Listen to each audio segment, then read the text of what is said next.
Market ने members बहुत ही अच्छा बाउंस बैक दिया, निफ्टी बहुत ही अच्छा रिकवर होता हुआ दिखाई दिया, 25,900 तक निफ्टी रिकवर होता हुआ दिखाई दिया। और बहुत सारे लोग मुझे पूछ रहे कि सर क्या ये फेक पुल बैक है, मार्केट ने पुल बैक क्यों किया, क्योंकि एशियन मार्केट्स तो फॉल कर रहा था। चलिए यहाँ पे मैं आपको समझाने की कोशिश करता हूँ। और देखो, बी रिलैक्स, मार्केट में अभी क्या चल रहा है, टाइम पास मार्केट चल रहा है, ठीक है, साइडवेज मार्केट चल रहा है। ओके। और हमारा मार्केट जो करेक्ट होना था वो ऑलरेडी अभी तक करेक्ट होता हुआ आपको दिखाई दिया था, ठीक है। अब हुआ क्या कि भाई एशियन मार्केट्स भी आपको गिरते हुए दिखाई दिए, ठीक है। मार्केट ने आज मॉर्निंग में फॉल करने की कोशिश की, लेकिन आज सेंसेक्स की एक्सपायरी थी जिसकी वजह से हमारा मार्केट आज रिकवर होता हुआ दिखाई दिया। तो अगर कोई वन शॉट पूछे सर रिकवरी का रीजन क्या था, सेंसेक्स की एक्सपायरी, ठीक है। और स्मॉल कैप मिड कैप काफी पिट चुके थे, तो शायद एक पुल बैक करते हुए दिखाई दिए, ठीक है। तो आप पूछे कोई रीजन है क्या, आंसर इज नो, कोई भी एक्स्ट्रा रीजन नहीं है। इवन आप देखो यहाँ पे डाउ फ्यूचर्स उस टाइम पे मॉर्निंग में 250 पॉइंट नेगेटिव था, ठीक है। पर देखो, अब आप लोग जानते हैं ना कि भाई एफआई प्लेयर्स होते हैं, फॉरेन प्लेयर्स होते हैं, वो निफ्टी में भी काम करते हैं, डाउ में भी काम करते हैं, डेफिनेटली, ठीक है। मे भी ऐसा हुआ होगा कि भाई एफआई को लगा होगा कि भाई डाउ फ्यूचर्स में भले नेगेटिविटी है लेकिन डाउ पॉजिटिव रहेगा। आप देखोगे डाउ ऑलमोस्ट रिकवर हो चुका है आज, ठीक है। तो इसकी वजह से एक शॉर्ट कवरिंग भी हम लोग इंडियन मार्केट में बोल सकते हैं, ठीक है। तो शॉर्ट एंड सिंपल में हमारा मार्केट एक रिकवर करता हुआ दिखाई दिया, विच इज पॉजिटिव। ओके, अब ध्यान से समझने की कोशिश करो। देखो, मैं आपको शॉर्ट एंड सिंपल कर दूंगा, कोई घबराने की जरूरत नहीं है। मार्केट के अंदर थोड़ा समझने की कोशिश करना। आज का जो पुल बैक था, ठीक है, उसको अभी के लिए टेम्पररी पुल बैक समझो, क्योंकि स्ट्रेंथ मार्केट में अभी भी नहीं है, ठीक है। और एक दिन पुल बैक आने से आप ये नहीं बोल सकते कि भाई मार्केट यहाँ से अच्छा मोमेंटम करेगा, ठीक है।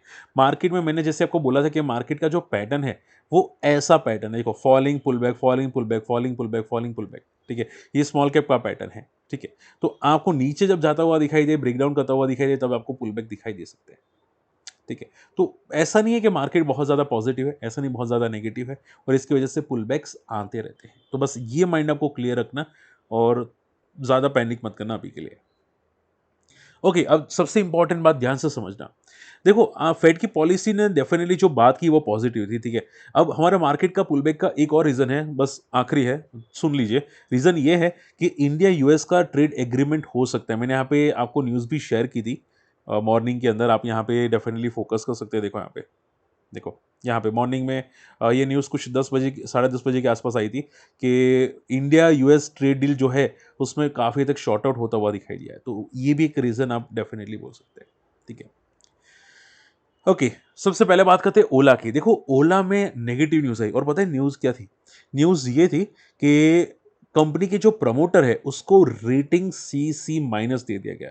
यानी कि कंपनी के पास कैश नहीं है, और अगर ये कैश कम रहते हैं या कैश बर्न इतना कंटिन्यू करते हैं तो आगे जाके कंपनी डिफॉल्ट कर सकती है। सोचो, डिफॉल्ट की बातें चल रही है, ठीक है। हालांकि इन्होंने कंडीशन भी रखी कि अगर ये कंपनी अपना बिजनेस इंप्रूव नहीं करती है तो डिफॉल्ट हो सकती है, वरना डिफॉल्ट नहीं होगी, ठीक है। तो ये नेगेटिव न्यूज आई। स्टिल बंदा आज के दिन के अंदर ओला रिकवर होता हुआ दिखाई दिया, जैसे कि आप यहाँ पे चेकआउट कर सकते हैं, ठीक है। 6.5% आपको रिकवर होता हुआ दिखाई दिया, ओके। अब पूछे सर रीजन क्या है रिकवरी का, क्या कोई ऐसी चीजें हैं? देखो, कोई चीज नहीं है, ठीक है। आप ये समझो शायद मार्केट में एक बॉटम बन रहा था, इसकी वजह से पुल बैक आपको आता हुआ दिखाई दिया, जिसकी वजह से ये भी पुल बैक करता हुआ दिखाई दिया। और ये भी बड़े प्लेयर्स जानते होंगे कि शायद यहाँ पे ये लोग डिफॉल्ट नहीं करेंगे, ठीक है, उसकी वजह से भी मार्केट पुल बैक आता हुआ दिखाई दिया, ठीक है। तो शॉर्ट एंड सिंपल में देखो, आप कोई भी कंपनी बोल देती कि भाई ये लोग डिफॉल्ट कर सकते हैं, ठीक है, इसका मीनिंग नहीं कि वो लोग डिफॉल्ट करेंगे ही। इन्होंने भी यहाँ पे जो मेंशन किया था उसमें भी कंडीशन रखी थी कि अगर अपना बिजनेस को इंप्रूव नहीं किया तो।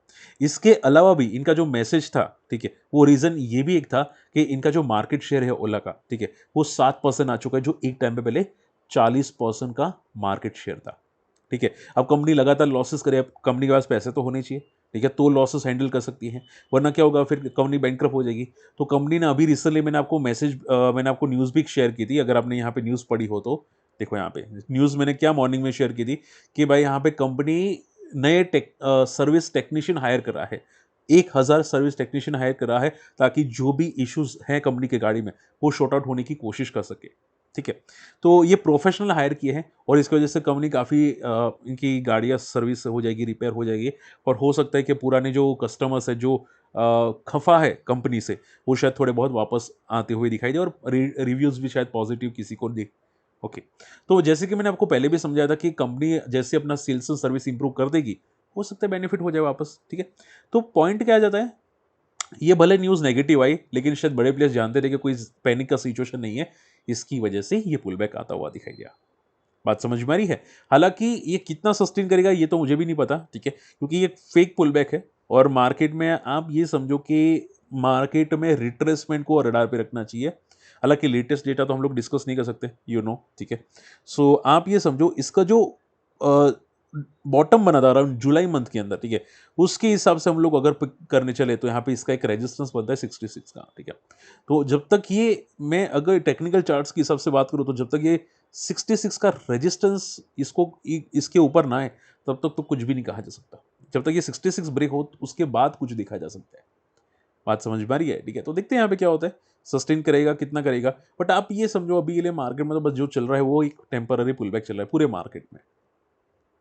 डिक्सन डिक्सन ने भी आज टेम्पररी पुल बैक किया। आप पूछे सर कोई न्यूज़ था? कोई भी ऐसी बड़ी न्यूज़ नहीं थी जिसकी वजह से ये बंदा भी पुल बैक करता हुआ दिखाई दिया। और देखो मार्केट में जैसे कि मैंने बोला कि स्टॉक ओवरसोल्ड होते हैं तो कभी-कभी पुल बैक आ जाता है, ठीक है? तो उसको कोई न्यूज़ की रिक्वायरमेंट नहीं होती कि भाई स्टॉक भागा तो उसमें कोई बड़ी न्यूज़ होनी चाहिए, ठीक है? सो ये टेम्पररी पुल बैक्स होते हैं और इसका मीनिंग नहीं है कि भाई ये सभी पॉजिटिव हो चुके हैं, ठीक है? आपको सिर्फ चार्ट्स को देखना पड़ेगा। चार्ट्स अगर सपोर्ट करते हैं कि भाई अगर मैं हम लोग देखो मिड कैप स्मॉल कैप का चार्ट देखो, तो स्मॉल कैप का चार्ट क्या बता रहा है यहाँ पे? देखो कि भाई 14,000 के जब तक ऊपर है स्मॉल कैप तब तक पॉजिटिव है। इसके नीचे जाता है तो आप ये समझो आपके डिक्सॉन विक्सॉन सब चले जाएंगे, ठीक है? जो भी इंपॉर्टेंट कंपनीज होते हैं स्मॉल कैप इंडेक्स की, ठीक है, कीन बीन सब, वो सब प्रॉब्लम क्रिएट करेंगे। बट अगर स्मॉल कैप यहाँ से पॉजिटिव हुआ, ठीक है, और ये लेवल को तोड़ा 20,000 के लेवल को, तो वापस पॉजिटिव हो जाएंगे। ओके, तो आप ये समझो ये जनरली कब होता है? आप पूछो सर ये डिक्सॉन विक्सॉन ये सब फॉल करे ये कब होता है? तो जब बड़े प्लेयर्स पूरा का पूरा निकलने की कोशिश करते हैं, भाई मुझे कुछ चाहिए भी नहीं, मुझे ना निफ्टी चाहिए, ना मुझे स्मॉल कैप चाहिए, ना मुझे मिड कैप चाहिए, तब ये सिचुएशन अराइज होती है, ठीक है? तब तब उनको लगता है कि भाई जो हाथ में मिले निकाल लो, ठीक है? ये बड़े प्लेयर सोचते हैं, ठीक है? और उसी की वजह से भाई डिक्सॉन भी फॉल करता है, फलाना भी फॉल करता है, ढिमका भी फॉल करता है, ठीक है?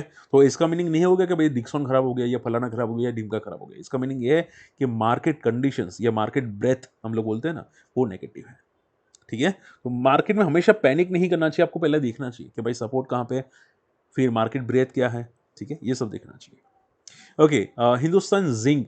अब देखो आज हिंदुस्तान जिंक बहुत अच्छा मोमेंटम किया था और ये 3 सेशन में 9% भागा है। रीज़न ये था कि जो कॉपर प्राइसेस है या मेटल प्राइसेस है, वो लाइफ हाई के आसपास पहुंचते हुए दिखाई दिए हैं, ठीक है? ये जो कंपनी काम करती है वो कॉपर मेटल रिलेटेड काम करती है और ये सभी प्राइस लाइफ हाई पे ट्रेड कर रही है। मैंने अभी रिसेंटली देखा था, यहाँ पे गोल्ड सिल्वर तो है ही, उसके अलावा कॉपर वो भी लाइफ हाई पे ट्रेड करता हुआ दिखाई दिया, जिसकी वजह से जिंक भाग रहा है। बट आप देखो ये सभी मोमेंटम टेम्पररी होती है। अब अगर हम लोग हिंदुस्तान जिंक के चार्ट्स की बात करें, हालांकि देखो हिंदुस्तान जिंक, ठीक है, इसमें किसी ने देखा है कि इसका डिविडेंड यील्ड कितना है? देखो 5.5% का डिविडेंड यील्ड है, यानी कि एक साल में आपको 5.5% तो सिर्फ डिविडेंड मिलेगा। और ऐसी कंपनीज को हमेशा एक बार रडार पे तो रखनी चाहिए, ठीक है? इसके अलावा रिकमेंडेशन कोई भी नहीं है, ठीक है मेंबर्स? इसके अलावा यहाँ पे 800 पे एक रेजिस्टेंस है और यहाँ पे जो बेस बनाया था वो अराउंड था 300 पे और ये बस टाइम स्पेंड कर रहा है यहाँ पे एक रेंज से लेके दूसरी रेंज पे, ठीक है? तो हमेशा आपको कॉशियस रहना चाहिए कि भाई ऊपर एक रेजिस्टेंस क्रिएट हो रहा है तो तब तक तो कुछ भी नहीं करना चाहिए, ठीक है? शक्ति पंप्स, इसको बहुत अच्छे ऑर्डर मिले और ये ऑर्डर मिला महाराष्ट्र स्टेट इलेक्ट्रिसिटी से 16,000 सोलर पंप्स का, which is strongly positive.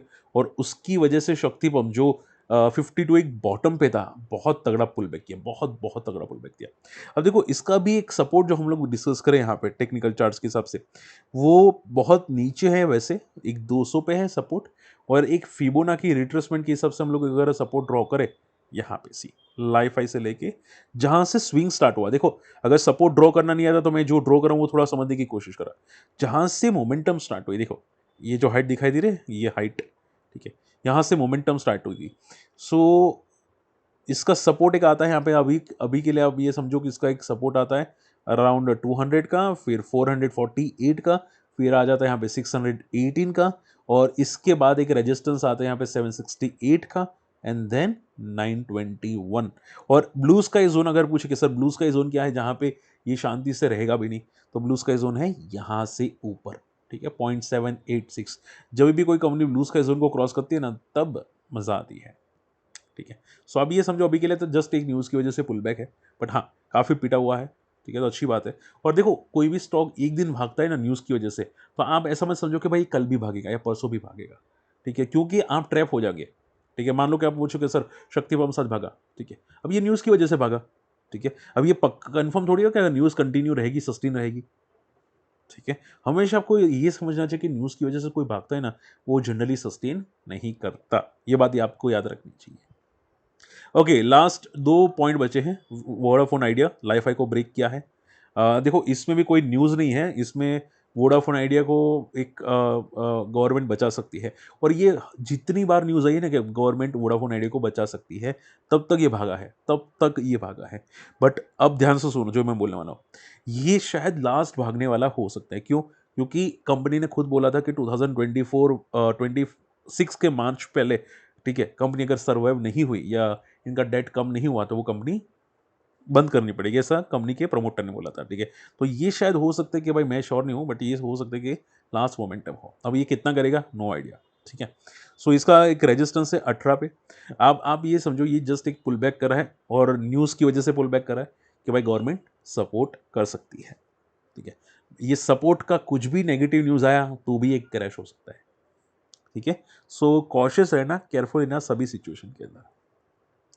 Last not least Kaynes technologies 40% crash होने के बाद पुल बैक किया है, ठीक है। अब देखो आप पूछो सर कंपनी क्या पूरी की पूरी खत्म हो चुकी है, आंसर इज नो, ठीक है। आप देखो पूरे मॉर्गन स्टैनली ने अभी भी बहुत सारे लोग, नोमुरा मॉर्गन स्टैनली ने पॉजिटिव रेटिंग दी है। अब देखो फॉल करने का रीज़न पता है क्या हो सकता है? एक तो वैल्यूएशंस हो सकते हैं कि भाई इसकी वैल्यूएशन बहुत स्ट्रेच हो चुकी थी, बहुत भाग चुका था, ठीक है, जैसे कि अभी भी 71 की पी पे ट्रेड करे। और सेकेंड रीज़न हो सकता है कि भाई जो कंपनी के प्रमोटर ने किया वो अलाउ नहीं है, और हमेशा बड़े प्लेयर्स जो होते हैं वो पनिश करते हैं जो कंपनी प्रॉपरली डेटा डिस्क्लोज नहीं करती, ठीक है। और कीन को क्या किया, पनिश किया है। जैसे कि मैं बोलता हूँ ना न्यूज़ की वजह से स्टॉक फॉल करता है, तो वैसे इसको पनिश किया है, ठीक है। और ये पनिश कभी कभी होता है, ठीक है। आप ये समझो अभी के लिए इसका जो टेक्निकल चार्ट 2025 जून तक जो बेस था वो अराउंड था 4000 पे, ठीक है, यहाँ पे एक बेस है। और अगर ये टूटता है तो आगे कोई पैनिक रिएक्शन आ सकता है, अगर नहीं टूटता है तो यहाँ से भी पॉजिटिविटी देख सकते हैं, बट देखते हैं यहाँ पे क्या होता है यहाँ पे अभी। Okay, so short and simple में मार्केट अभी ऐसा नहीं कि कंपनी खराब हो चुकी है। आप पूछो सर कंपनी क्या खराब हो चुकी है? नहीं, अगर खराब होती तो ये चीज़ होती क्या? फॉल करने का रीज़न पैनिक था, और आप ये समझो कंपनी ने डिस्क्लोज नहीं किया, उसकी वजह से पनिश किया बड़े प्लेयर्स ने। ये बड़े प्लेयर्स बहुत ऐसी चीज़ें करते रहते हैं, ठीक है। तो आपको आपको ज़्यादा फोकस ये सभी चीज़ों पे नहीं करना चाहिए, क्लियर। तो शॉर्ट एंड सिंपल में मार्केट में अभी के लिए तो फेक पुल बैक है, देखते हैं कितना सस्टेन करता है, बट हाँ फेक पुल बैक अभी के लिए दिखाई दे रहा है, ठीक है। चलिए होप आज का वीडियो समझ में आया, पसंद आया होगा। एंड देखो आप हमारी कम्युनिटी में आ सकते हैं, अकाउंट ओपन कर सकते हैं, और अकाउंट ओपनिंग करने के बाद में आप मुझे कांटेक्ट कीजिएगा ईमेल में, और मैं आपको मेरे स्क्रीनर्स की लिंक मैं आपको फॉरवर्ड कर दूंगा, प्लस रिकॉर्डेड लेक्चर्स है जो आपको काफ़ी तक सपोर्ट्स के बारे में सिखाएंगे, स्टॉक्स के सपोर्ट, स्विंग ट्रेड कैसे किया जाता है वो सब सिखाएंगे, ठीक है। तो अगर आप इंटरेस्टेड हैं ज़रूर अकाउंट ओपन कर सकते हैं, आपको काफ़ी चीज़ें सीखने को मिलेगी मार्केट में, वो भी डेटा के साथ, ठीक है। आपको मैं प्रॉपर सिखाने की कोशिश करूंगा कि भाई स्विंग ट्रेड कैसे पिक किया जाता है, ठीक है। तो कोर्सेज है, डेफिनेटली फ्री कोर्सेज कुछ है आपके लिए, अकाउंट ओपनिंग मेंबर्स के लिए, तो अगर ज्वाइन कर सकते हैं डेफिनेटली अकाउंट ओपन कीजिएगा, ठीक है। मिलते हैं अगले वीडियो में, टेक केयर, बाय बाय।